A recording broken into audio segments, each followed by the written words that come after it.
it's your girl Angie here from Inspiry LLC, the founder. I am back with another video on our YouTube channel. I have been away for 2 weeks. I was actually supposed to post a video last week on the Jada and August Alsina situation. However, I'm glad I didn't get around to that video and I waited till her red table talk came out, because that's what this video is about. That's what I was going to address. A few people actually hit me in the DMs and asked me my thoughts, my opinions on it, and just that this would be good conversation to have. And so here I am talking about the situation.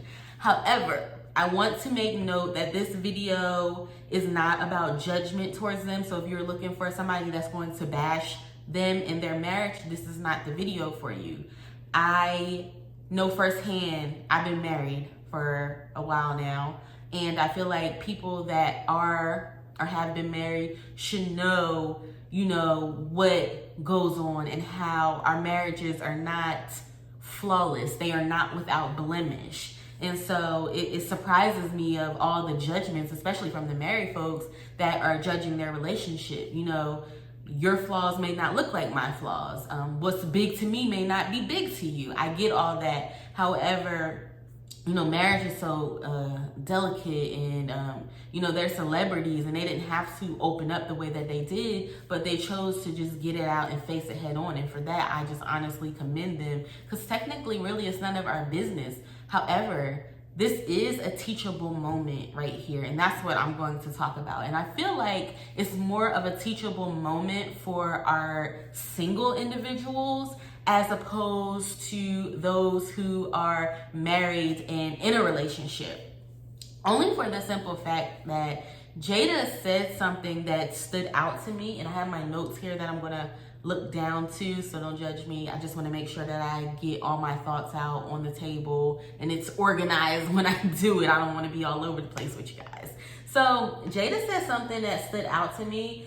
She was talking about the fact that she hadn't felt good in a long time. Now, mind you, if I'm not mistaken, they've either been married or together for at least 25 years. That's a long time. So I'm assuming that she hadn't felt good maybe from the beginning of her relationship, or sometime in the duration of the relationship, where she wasn't feeling like she was able to make it through the struggles, the internal struggles that we face, and then the struggles that we face in our marriage. And so I went back to a statement that Will Smith made, I think a while ago, and it was a quote floating around, and he was talking about in so many words that you shouldn't look for a partner to make you happy.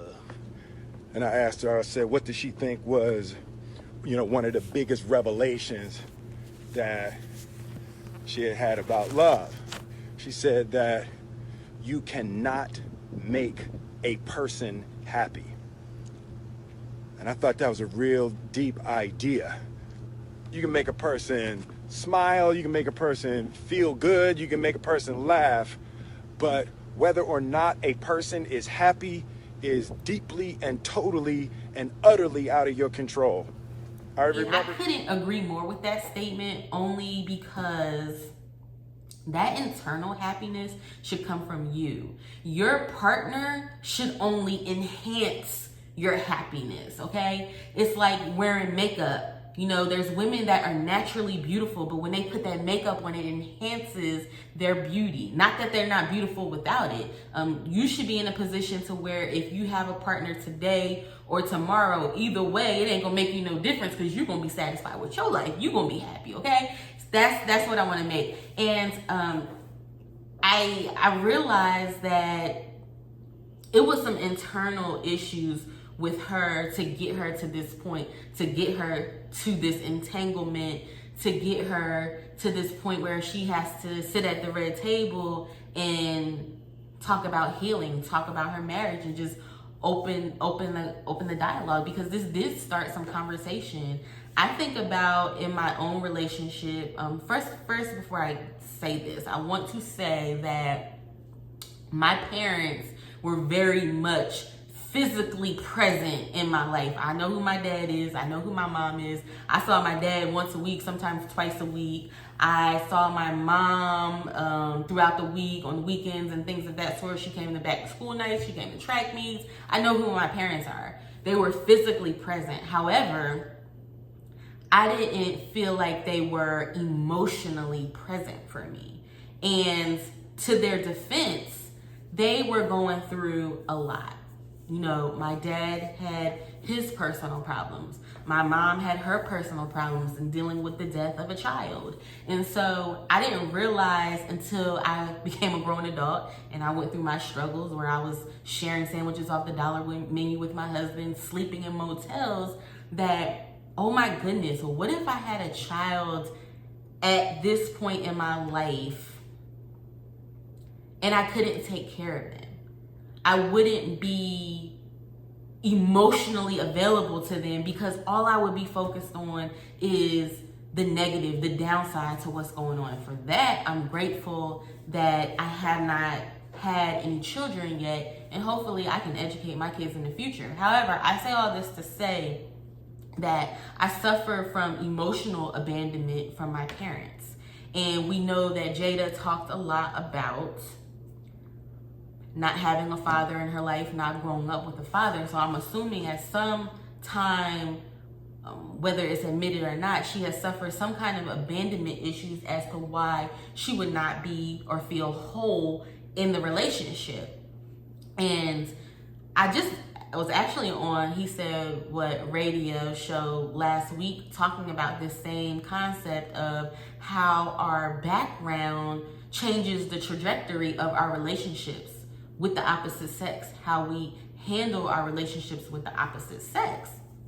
And I think that it's important to talk about with younger people and with single people looking to get into relationships, that you heal yourself properly before you entertain the idea of trying to get into a relationship with somebody and love somebody to the best of your ability. I think it's important that we identify what's wrong within ourselves that will actually keep us from loving somebody and to keep somebody, like I said, from loving us in return. When you don't self-heal, which is what I saw in this moment of she wasn't happy for this long time. So obviously something inside was making her feel this way. And I can only really, speak from experience of how I felt this way in my marriage. I can't expect my husband grew up in a 2-parent household with his siblings. His parents have been together all his life. His mother just passed recently from COVID, April 2020, rest in peace. And so that's all he's known. So I was looking for him to comfort me in a way that he just couldn't comfort me. That comfort had to come from God. That peace that I was looking for, it had to come from God, and me understanding that things happen for a reason, but you shouldn't let your past define your future. You have to use that as a stepping stone to build on, to change the path, to change what you don't want, to change what you do want. And so I think with Jada, that was the situation. Now, this is just all speculation. Obviously, I don't know what she has personally gone through, but I know that she has talked about not having a parent. And I know I suffer from that emotional and looking for that in my husband, and he could not give me that. That's something that I had to get on my own because he's not understanding of that. He doesn't know that world of having a parent over here and a parent over there, and in that separation. He doesn't know that world. And so I was in a relationship in a marriage at 18 years old, trying to figure life out, trying to figure myself out. And it was hard enough to deal with all the internal things that I had going on, but then I had to deal with a husband.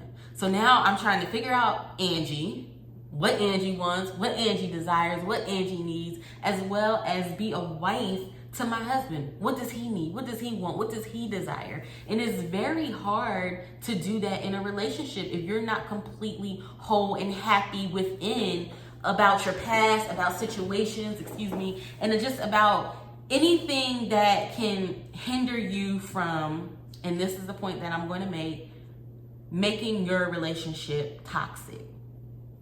Toxicity forms in your relationship when you don't know how to be by yourself, be okay with healing by yourself, and then seeking a relationship. So like I said in the beginning, so you can love this person to the best of your ability and they can love you.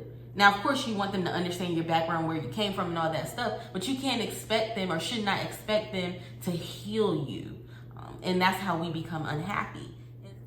I just want to make note overall with the whole Jada and Will thing, because I got a lot out of it, that this whole situation happened because she was not happy. It may have not been that what he was doing, or that he was doing anything wrong. It was an internal happiness that made her seek somebody else. And the thing is that I want to let single people know, if you're not happy with yourself, you should know if you're not happy with yourself. Somebody else might not know, because you could smile through it, you could be happy, you could be excited. If you're not happy with yourself, just ask yourself, what makes you think a person is going to make you happy? That is not their responsibility to heal you. And the reason why it's not their responsibility to heal you is because if you're putting all your eggs in this basket, what's going to happen if this person leaves you, if this relationship doesn't work out? You're going to revert back to that old way of thinking, of not being happy, because you put all your happiness into this one person. That's what Will was saying. That happiness has to come from within. You should be okay whether you are with this person or whether you are not with them. Sometimes the connection with someone else isn't there. It's because you're not connected with yourself. You have to be connected with yourself fully. And that looks like having self-worth. That looks like being okay in your skin, being okay with your personality, being okay with being yourself around people, so you can attract the right audience and bring the right people to you, and ultimately find the right person meant for you. We have to start doing that self-maintenance, that self-healing of being okay. That is not their responsibility to heal you. I cannot reiterate that enough. And if we don't learn anything from this whole Jada and Will thing, it has to be that. Be okay with you. When you are okay with you, you can be okay with somebody else. You can be okay within your relationship. And also, you can be okay to love your children, to protect your children. It's all about making sure that you are internally happy. When you are internally happy, you can externally give love and you can receive that love back. It won't happen until you deal with whatever it is that you are dealing with. And so I want to take this time to read some comments that were made, and I just want to talk about them and share my thoughts on that. So those comments, one person said, question, is marriage all it's cracked up to be? Also, did he believe that Jada was going to leave Will or something? So I want to highlight that marriage is all it's cracked up to be. The unity, the teamwork, the love, the feelings of, all the great emotions that you feel. It is definitely, most definitely worth finding somebody that you love and being in a relationship with them. Marriage, love is not necessarily easy, because you do have to work together. And I think that's where people get, thrown off at, is because they don't want to put in the work when it gets tough, when it gets hard on them. And so it is all it's cracked up to be. You have to have that desire to push through those tough days. And that's So another comment reads, I need to start praying more for growth, because ain't no way I could sit across the table that calm. So when you've been married for 25 years, 10, 15, for, over a decade, you develop this level of transparency with your significant other that is out of this world, that nobody else can understand. They obviously have some type of connection to come back together. First of all, to be together for that long, because people don't stay together that long anymore, and then come together after all of that turmoil, because he obviously knew about their relationship, and be able to have this conversation. Now, were moments awkward in that red table talk? Absolutely. I did feel some kind of tension in that room. I'm not going to sit here and lie, but I'm not here to judge that. I'm just here to bring some positive out of that situation. So I need to start praying for more growth. So yes, growth is very important to pray for in your relationship. And that level, that connection that they have, that's what made them be able to sit across the table from each other and have that conversation. And not only have that conversation, do it openly. Because a lot of people that's judging, you can't even have that real conversation with your spouse in private. They were able to do that in public for the world to really sit here and critique and judge their every action, their every move, their every word used. So another comment read, "This is why I don't understand why people call everyone relationship goals, because you don't know what goes on behind closed doors." I absolutely 110% agree with this statement. I don't even like when people call my husband and I relationship goals. First of all, you don't know what people have to do to keep their marriage, nor what they went through to get it, okay? Me and my husband, we went through a lot, financially. Some grown adults older than us don't even make it out through that. There are people, finances is one of the top causes for separation and divorce and relationships. And so I say that to say, don't look at somebody else's marriage. You don't want what other people have, because you don't know, like she said, what's happening behind closed doors, what's going on. I would never, of course, I feel like I have a really bomb, healthy relationship. However, the reason why I say that about my own marriage is because I would never want anybody to experience what we had to experience. Because first of all, everybody's not built to endure that. Everybody's love and connection is not genuine enough to endure all of that we went through. That was really tough. And so when you're looking at somebody and you're saying relationship goals, make sure you have the whole picture of what happened. I feel like our only relationship goals should be to have loyalty, to have peace, to have compromise, to have compassion, to have hope, to have faith, to have love, to have respect. Those should be your relationship goals, not the ideology of a person, not the aspect of a couple. Your relationship goals should be traits. They should be characteristics that you want resembled in your marriage, okay? That's enough on that, because that's a whole nother topic. So somebody else said, "How is Will so calm? What kind of relationship do they have? How can you speak to your husband as if he's just an individual that you know? I'm so confused. Are they even really together? I need answers." So this is where that connection that they have built with one another. It's not our job to understand somebody else's relationship and how they manage their relationship. Now, could it seem a little bit unhealthy? Absolutely. But if them two have an understanding, then they have an understanding. Now, I don't necessarily agree with the whole "I'm not married, we're life partners" thing. I don't really understand that. But again, I'm not here to judge any of that. I'm just more so here to talk about this whole debacle. One thing I do want to address is the word entanglement. And this is how I'm going to end on this. So it was a big situation with her using the word entanglement instead of just calling it a relationship. And here's where I agree with Jada on using the word entanglement. She wasn't really, okay, let me back it up, because I don't know what she was. I'm assuming that she wasn't really herself at the time. She was going through something with her husband, as they obviously admitted. So she was obviously dealing with some internal issues. And so when my husband, he was my boyfriend at the time, and when I was in high school, we would break up all the time, and the first thing I would do is go find me another boyfriend, get into an entanglement. Now, the difference is I was not married at this time. However, I'm just trying to make this make sense, and it's pretty much the same concept. She was looking for healing in the wrong place. She was probably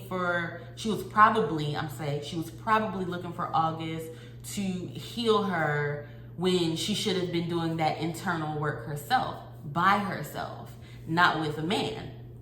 And so I don't know if she really wanted to call it a relationship, because in her head internally, that's probably not what it was. When I was getting into relationships with people, some of those people, majority of those people, it was maybe about two of them that I could say I really had real relationships with. But the rest of them, they were literally just entanglements. They were just to pass the time. They were just a distraction to when me and my husband, or my boyfriend at the time, would get back together. And so I understand, I hope this makes sense to people, that I understand her using that word entanglement and not really calling it a relationship.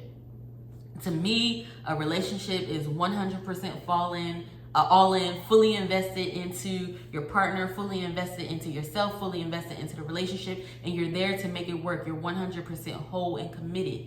I don't think she was 100% whole and committed at the time. And so therefore, that's where it became this entanglement. So I feel like when you're doing that, that word is valid to use, because you're not even in a relationship with yourself. So how can you be in a relationship with somebody else? You are in an entanglement.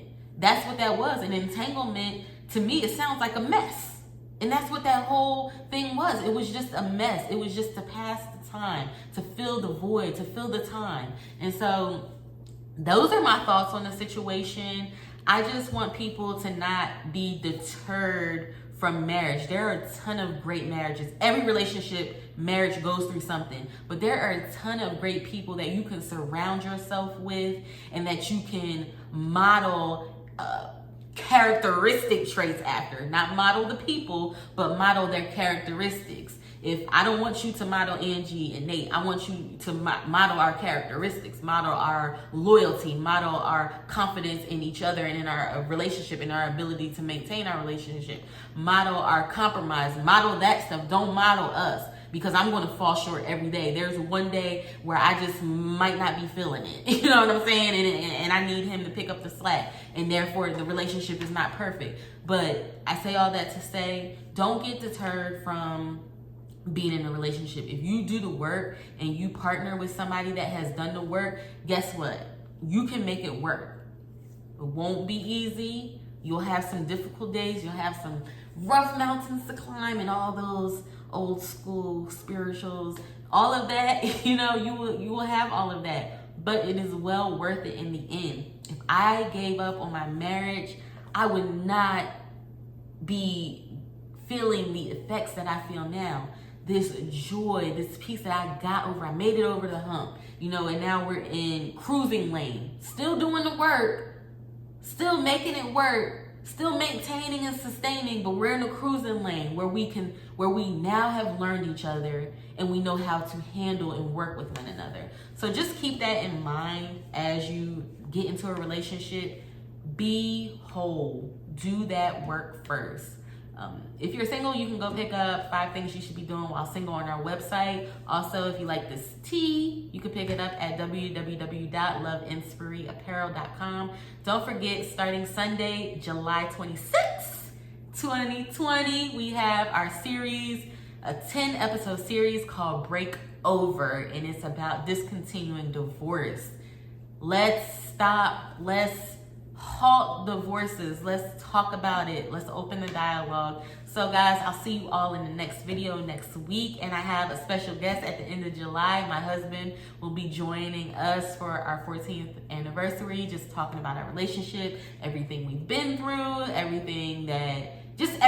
We're going to talk about it all. So stick around with us on Wednesday. If you like this video, pass it along, make sure you subscribe to our YouTube channel. And I hope I gave you a little bit of perspective. I'm not here to necessarily convince you. I just want to get you thinking differently. If you start thinking differently, maybe you start doing differently and start excelling in places that you're not excelling at. So again, our goal here at Love Inspiry is to inspire through love, to build more transparent, more powerful, robust, and durable relationships. That's what I'm here to do. I am here to help in any way I can. Check out our services. Head over to www.loveinspiry.com, and I'll see you guys in the next video.